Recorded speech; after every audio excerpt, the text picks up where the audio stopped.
What is a nationalist? A nationalist is someone who believes in nationalism, supports nationalism, which I define as government in the national interest. Whether you have another definition that you prefer, whether you're an ethno-nationalist or a civic nationalist, you cannot deny that you would have to, as a nationalist, agree that the government must promote the national interest.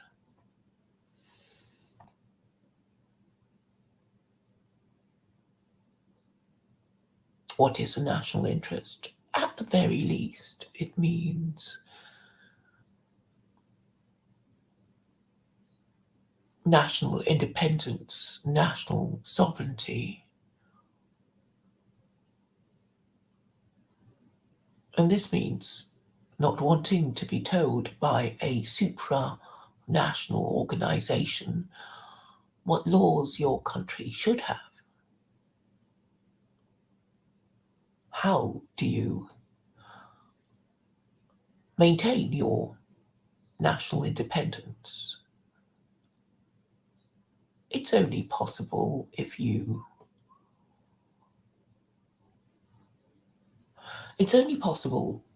to produce enough good, strong men to defend the national interest if you're a patriarchy. And this means that your society would have to practice marriage. And this means the forbidding and punishment of extramarital sex. That is the price you have to pay for nationalism. It's a sacrifice. The horror of having to marry a member of your own race and stay married to him or her for the sake of the children, when it's no fun paying and parenting the next generation. That's why so many of you don't do it.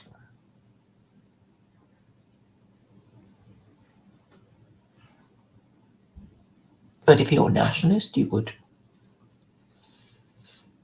presumably be prepared to pay the price of promoting the national interest and enjoying good government through having enough good, strong men prepared to defend patriarchal moral principles. And patriarchal moral principles are about supporting marriage and family values and making gender relations healthy enough to sustain the idea of a man and a woman marrying and staying together for the sake of the children, so that the next generation are not basket case mental health sufferers. So that would be the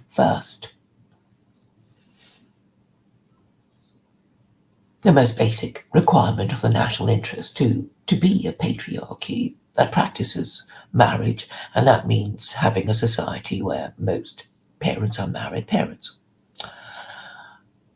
It seems that I'm more of a nationalist than, all the other ones who are, of a different race, shall we say.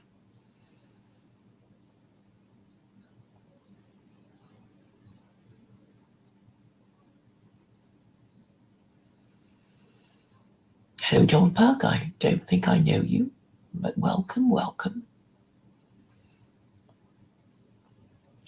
So, to continue on the question of nationalism, in order to support a patriarchy, we would have to have a moral system that supports patriarchal moral values and enough good, strong men to agree that the law should support patriarchal moral values. And this means the shaming of sluts and slut fuckers. So that is really what is required. I mean, I totally get it that none of you are interested in paying the actual price of nationalism, which is patriarchy, which is what made the West great. Because the good that Christianity did for Europeans is raised Europeans out of a lower state of sexual morality to a higher state of sexual morality, because before Christianity took hold in Europe, pederasty was common. That was what the Romans and the Greeks practiced. So the good that Christianity did for Europeans was to make sure they damn well knew that adultery, fornication, and sodomy and incest were forbidden, were sexual offences. As I have been saying many a time, marriage is eugenic.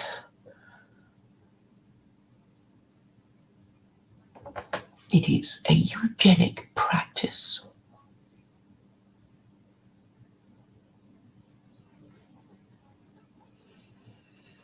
And I'm saying, this is what you have to do. You have to follow those rules in order to regenerate your degenerate selves. And I am getting resistance. I understand, it's hard to remove the bottle from the hands of a belligerent drunk. I understand that. And I know that that is what I am in fact doing. But there's a certain irony that I'm more a nationalist than, all those white men claiming to be nationalists just because they were born in this country.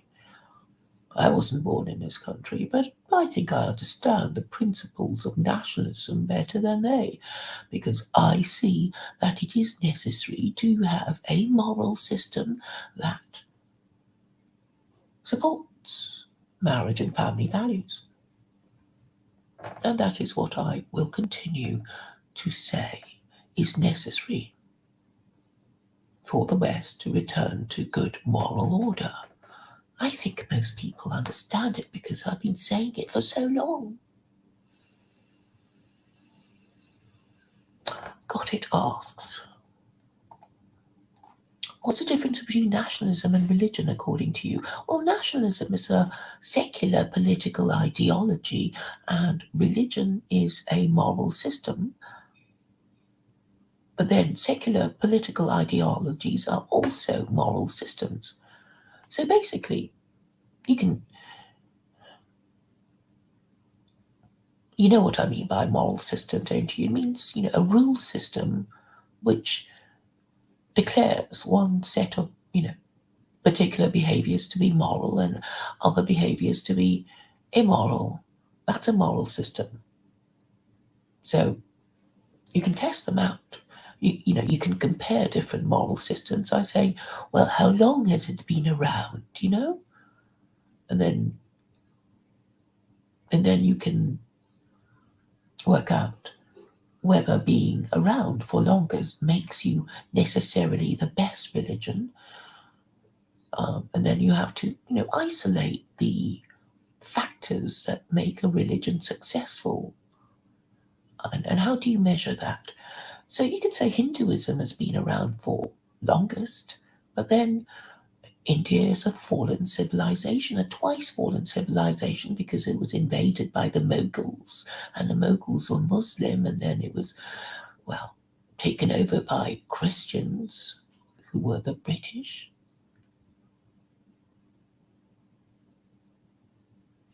I've already told you why I reject the Eastern religions, because they do not promote the rule of law. What is the rule of law?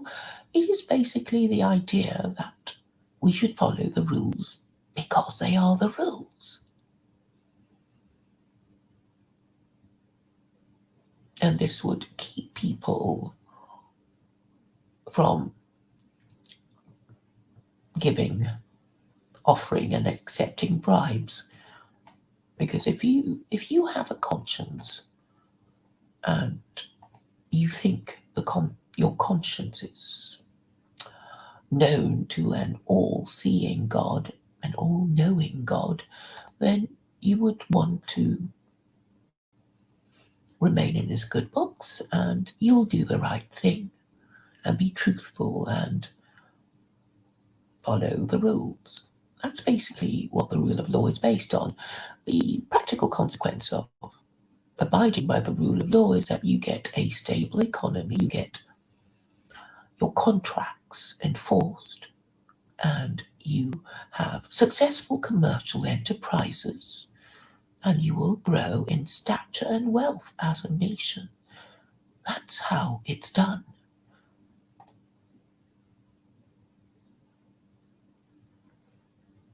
And therefore, the rule of law is very important, particularly if you're running an empire. Because once all the mechanism of the rule of law is in place, then things more or less run themselves. If you have good people to run the country, the empire, it's only when people start being corrupt that there is a problem.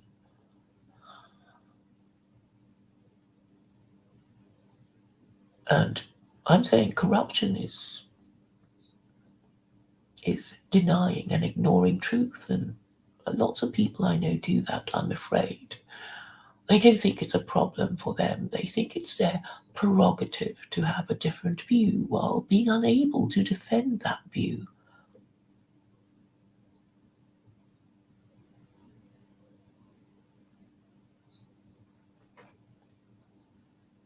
So what I say is coherent and practical and easily understood by people anxious to solve the problem.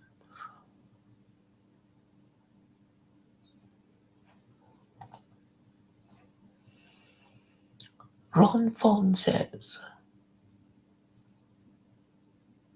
he's quite right, saying one must only shame the sluts and the slut fuckers will fall in line.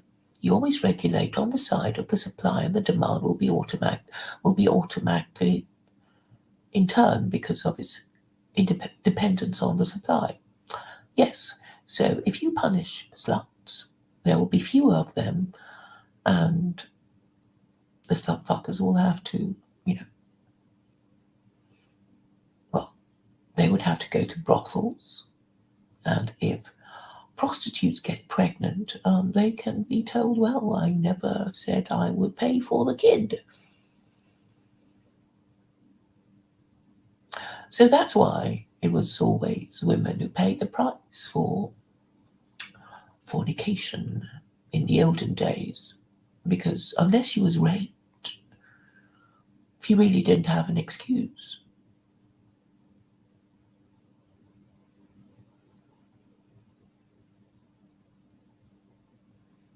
But now, because of feminism, it treats women as if they were men.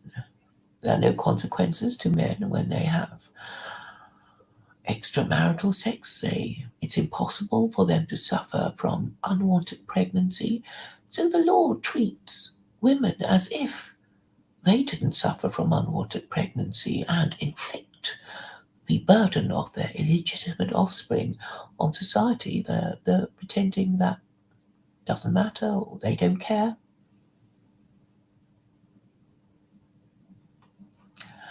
Stephen James, well, what do you mean? You can't save yourself. Oh, we can't save ourselves by becoming the other. What do you mean? You can't turn over a new leaf. You can't correct your mistakes. Is that what you're saying? Is that really what you're saying? That is a bit hopeless. We will never correct ourselves, no matter how wrong we have been, and no matter how long. That's hardly a constructive attitude, is it? I don't think Stephen James is interested in becoming a married father, so I think we can safely ignore his views. What he's most anxious to happen is that it doesn't happen during his lifetime. That is probably his only concern. He doesn't want the correction to take place in his lifetime. That is why he joins with the others to say never ever. And I'm saying that men who say they have no intention of becoming married fathers, well, they should be ignored. They're declaring themselves to be unmarriageable and degenerate, and, well, they are no use to women. So they immediately take on a lower status. They should be ignored because they are, well, selfish bastards who won't do the necessary that will keep their race in existence. So, well, fuck them. But not literally, of course. You don't want to get knocked up by some unmarriageable loser who never wanted to become a married father, who is unfit to father legitimate children.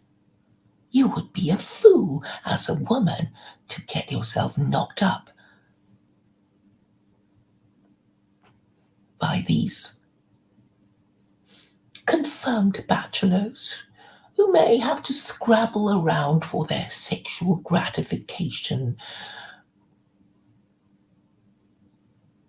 with single mothers or members of their own sex.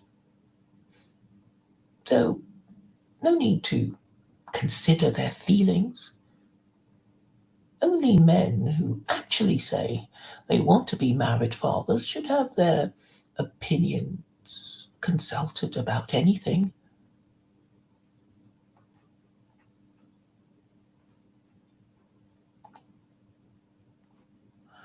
Ron Fan says prostitution is a way of channeling deviant and predatory male sexual inclinations into a controlled environment in order to prevent it from spilling out into wider society. I mean, it accepts that not every man will be able to find a wife, and they need sexual release from time to time.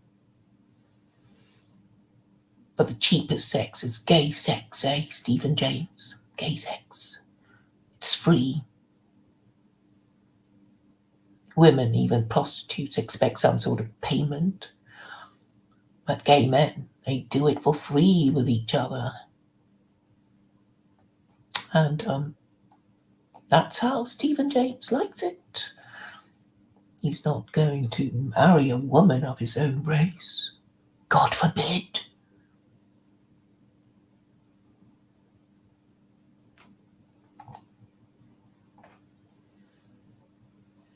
What laws would secular Koranism propose regarding prostitution, decriminalisation or legalisation and regulation? Licensed brothels, they do it in Amsterdam.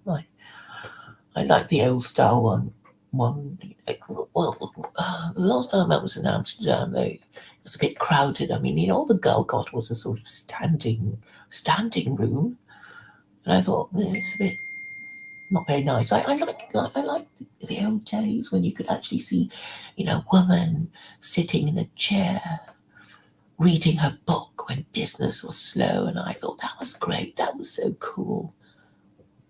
A prostitute reading a book while she waited for business to come. That was truly enlightened, truly liberating. That's what I'd like to see under secular Koranism. Yeah, you'd have, this sort of thing. And I don't want, these booths.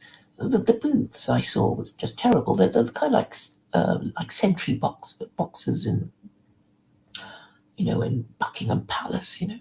These sort of sentry booths for these guardsmen.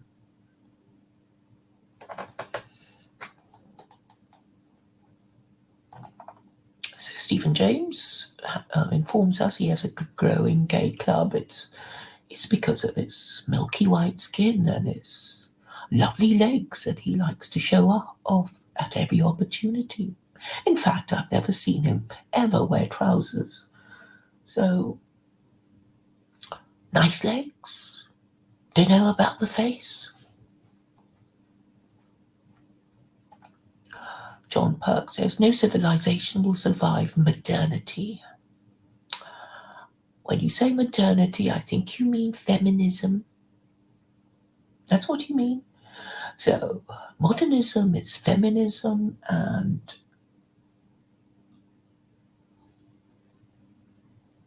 therefore postmodernism is full spectrum.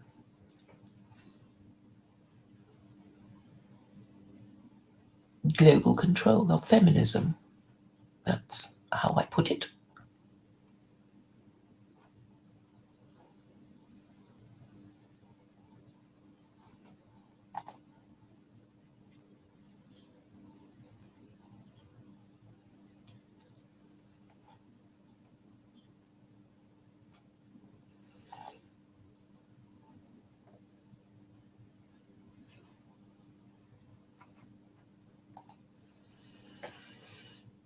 No, the printer. No, John Perk says the printer killed God in Europe and the internet is killing Allah in the Middle East. No, not at all. The printer can always print different things, right? And the internet can censor different things. Yes. It's possible in theory for there to be a change of heart in the fourth estate. It's possible.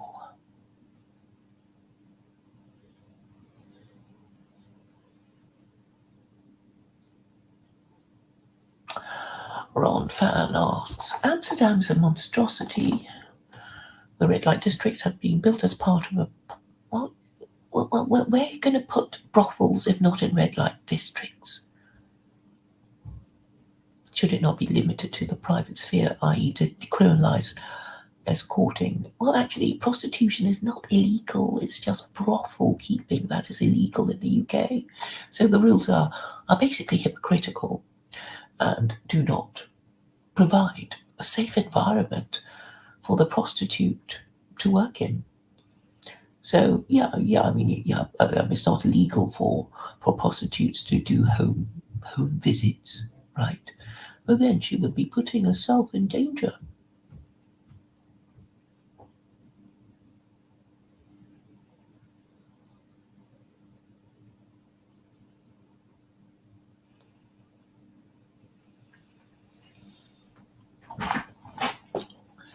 And before I go,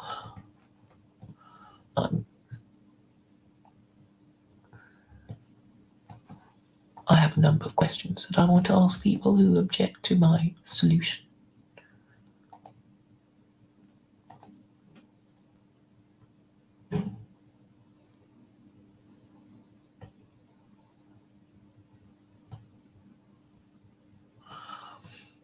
Before that, I should deal with John Perk, who says he's from Saudi Arabia. Well, your crown prince wants to be liberal, so people sense that he wants to go that way, and we're testing the waters, okay? And if Saudi goes liberal, then the whole world will go liberal, and there's a danger, okay?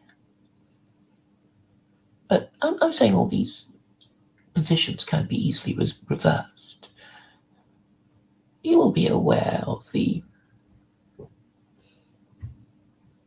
Reformation, the English Reformation. There was a bit of toing and froing. It's the Catholics have won this battle. No, the Protestants have, and it was back and forth. Or what about over 100 years before the Protestant succession was assured in the Glorious Revolution? It'll take a while, but so you have to gird your loins. You have to, well, resolved to fight it tooth and nail.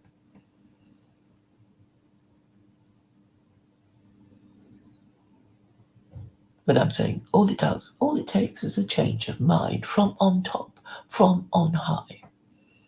So the nominal alpha male will have to, be the one calling for change. And, whether he does it or not, depends on his political skills and his administrative control.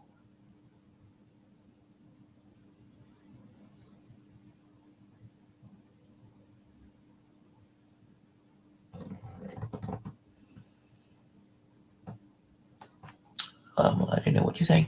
Ron Fan says, if even the AIDS factory that is the UK today doesn't allow brothels because they are indecent, surely so too would society under secular Koranism. Look, all I'm telling you now is what I would do. So, it's a bit annoying that you keep saying, yeah, but it happened in real life. It's no, we're just talking at the stage of how it would work in theory. So don't, allow your minds to stray into, could it happen? No, forget that. You can't predict the future. I don't claim to predict the future. We're just talking about the idea in theory. And then when we decide if it is the right thing to do, then we go for it. Full throttle, right? Because, what happens with, faint-hearted men is that, they want you want this assurance that, it's going to happen, it'll definitely happen tomorrow, and then you'll support it, right? But if you don't think it's going to happen soon, you won't do it because it's the right thing to do.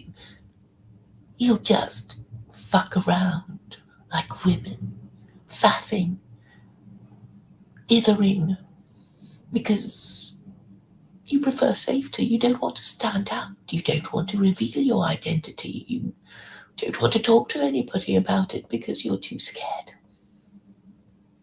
Yeah, people will always want to be sexually liberated. Yes, of course, it is what is known as the evil inclination. Yes, we all get horny and want to fuck people, not our spouses.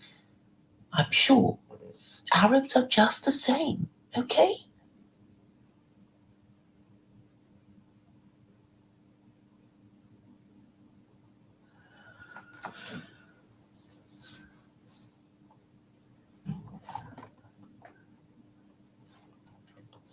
So if you're a nationalist, you would have to support patriarchy. That's all I'm saying. And a few questions that I was going to mention about Islam. So I'm basically saying, there is no alternative. You can't use the Eastern religions. You're not Jews, so you can't adopt Judaism. And in any case, Judaism is too hard for Jews. So that's why half of them are liberals, which is a problem for Gentiles who already have a problem with liberalism. So, and Christianity is kaput, so yeah, it's got to be Islam, Process of elimination. Process of elimination. So I'm saying, well, whichever way you slice it, Islam is the only rational and moral option. But I get it that you're not rational or moral. I totally get it. That's why we're in this mess.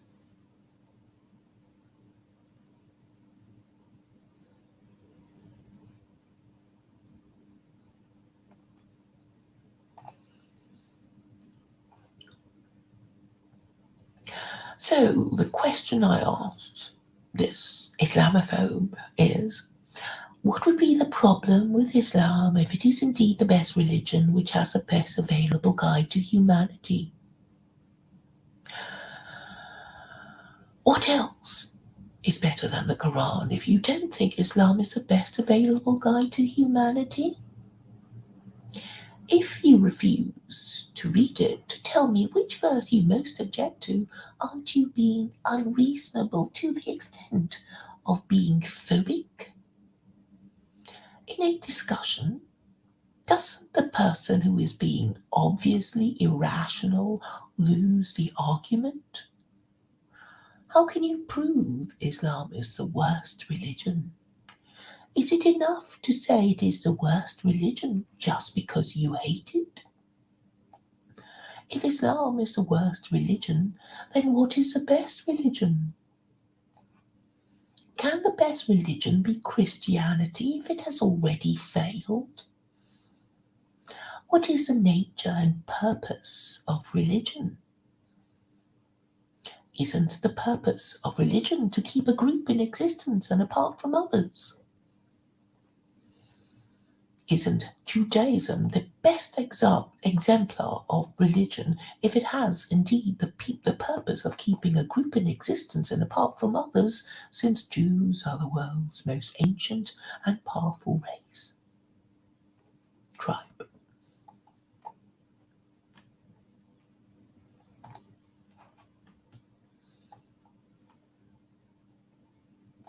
Isn't the reason why the last 3 global empires have been Christian because of the rule of law that comes with belief in the Abrahamic God? So it is effective, I'm saying, in that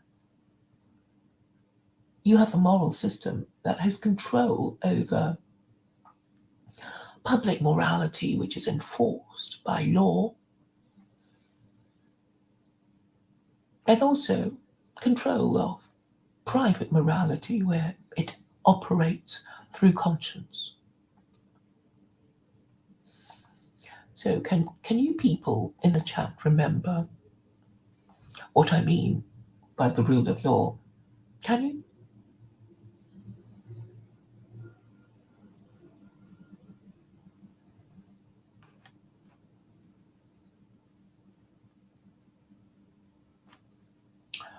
John Perk says, no one believes in God anymore.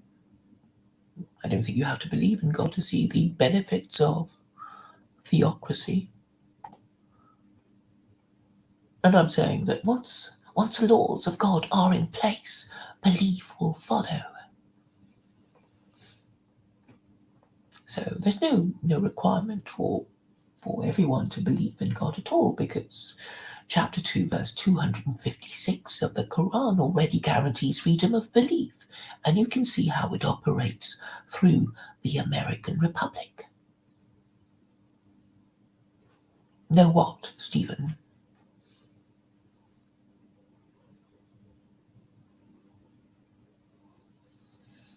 So John Perk seems to be happy to be moving into matriarchy. He who had an Arabic name, so we don't really know what he's up to. I guess he wants to enjoy a bit of sexual liberation, a bit of degeneracy, and he thinks I might spoil his fun. Is that the reason? I'm sure he can have plenty of fun. I don't think secular Koranism is going to, click into force tomorrow.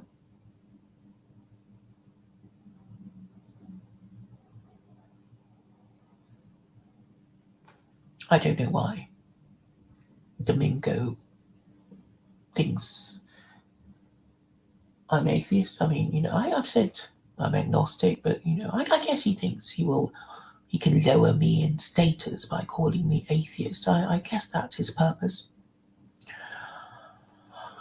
I'm not that bothered, really. I mean, I call my position principled agnosticism, which then means that I have to consider the problems from a theological standpoint and a atheist standpoint.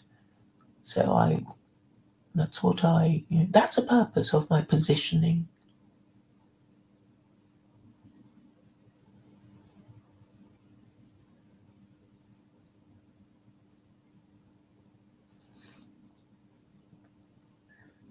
Domingo is the one who's really confused about his beliefs. He he doesn't really believe that Jesus is God on some days, and then the other days he says he does. I think his neurosis stems from his inability to acknowledge that Christianity is kaput. And it's because of his pride. He hates Jews, he hates Muslims, and he doesn't want Judaism to be higher status than Christianity, and he certainly doesn't want Islam to be higher status than Christianity. But he believes in God. He's getting upset with me now. I think I can work him out. So basically, he wants to believe in God. He can't bring himself to believe that Jesus is God, but he hates Jews, he hates Muslims. So, he's in a sort of revolving door of indecision, So that's why one day he says he believes in God, and then the other, it's all very confusing. But this is... So he's got to resolve his neurosis by becoming a secular Koranist, and then he'll be happy like me. So that's my solution for Domingo. I mean, I'm happy and well adjusted, aren't I? I'm comfortable with my past. I don't delude myself in thinking that I will surely succeed. I just know what I have to do, and I know I have to keep putting it to you that you have no alternative. You have no alternative. I've explained all the possible alternatives that you think you might have. And even those that I know you want. What you want, Domingo, is to kick people out. You want to kick the Jews out. You want to kick the Muslims out. You want to kick out... Maybe, I think you might sort of be mixed race or something, and so you don't want to kick out, non-white people, but you want to kick out a whole bunch of people. And that's why you're conflicted. That's why you can't resolve your issues. But I can help you. Secular Koranism will help you resolve your issues and give you the clarity of thought and vision that I enjoy.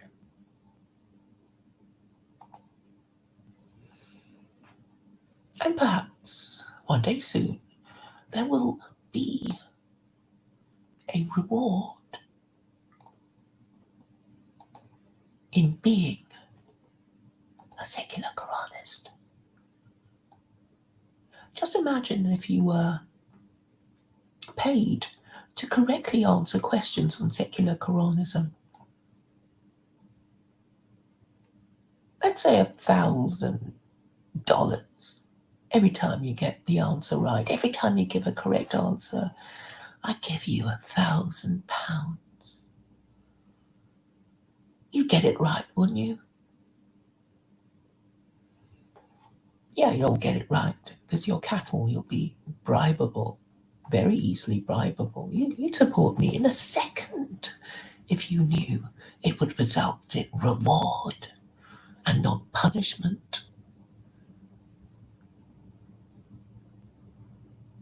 I can read your minds, your simple minds with simple words and the uncomplicated emotions of hatred. I get it.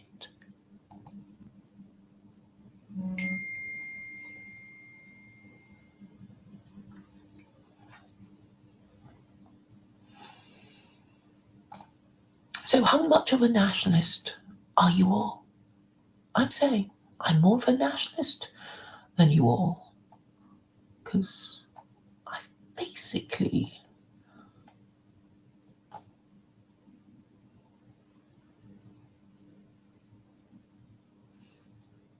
paved the road there for you.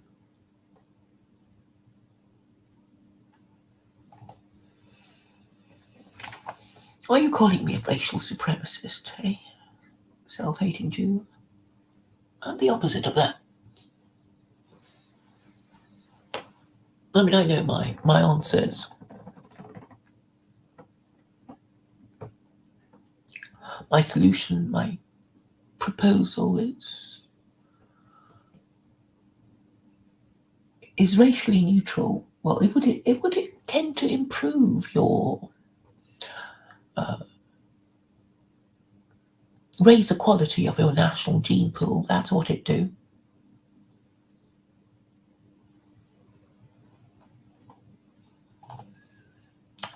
Who is that? Who is that jerk who keeps doing this?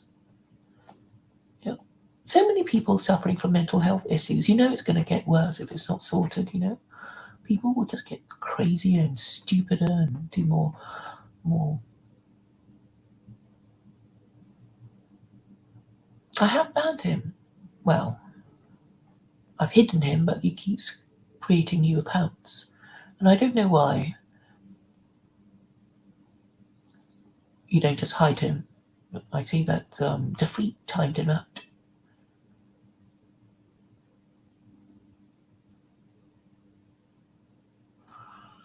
You know, it's a shame. I mean, obviously, the person who does it is intelligent. He understands code and stuff, and he can generate new accounts very easily. But why does he have to do that?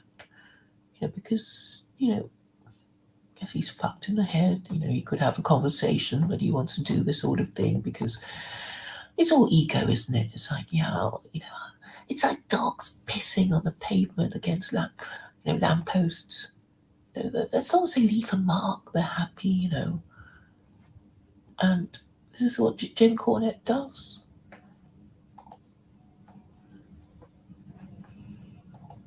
It's sad, isn't it? I mean, this is what happens when you don't properly direct the energies of men. So before I go, I will have to repeat what I thought I said to you.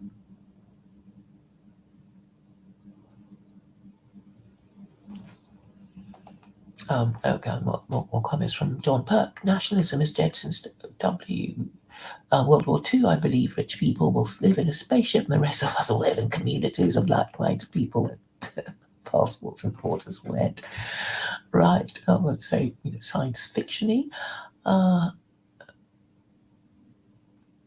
It's not going to happen in our lifetimes. I think, why not live on Earth? Why not live on Earth instead of on spaceships? I think there's more space on Earth to sort of move around in. There's sort of sea and countryside and trees and things. So, I don't know why you think that's a good thing.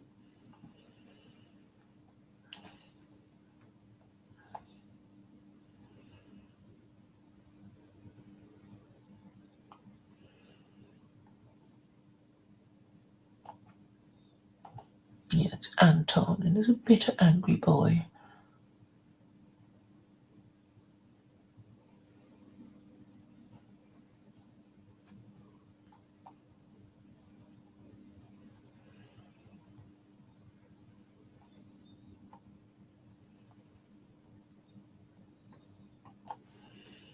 I wonder what he's so bitter and angry about. Now, I have to finish what I'm saying, and I'm saying, if you're a nationalist, you have to support secular Koranism because there is no alternative. And that's what I've been saying for ages. And obviously, I need to keep repeating myself for the penny to drop. Sunday evening, I don't know. Maybe busy. I'll let you know. Sundays. Oh, problem.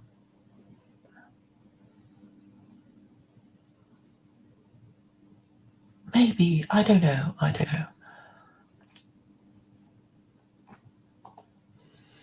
Alrighty. I have to go. I'm saying, that I'm more of a nationalist than any of you because it's my idea and it's the only thing that will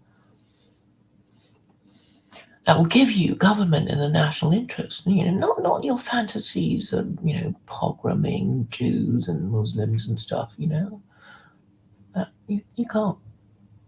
can't really get it through your wish list politics. And that's all I have to say on the matter. Thank you all for listening.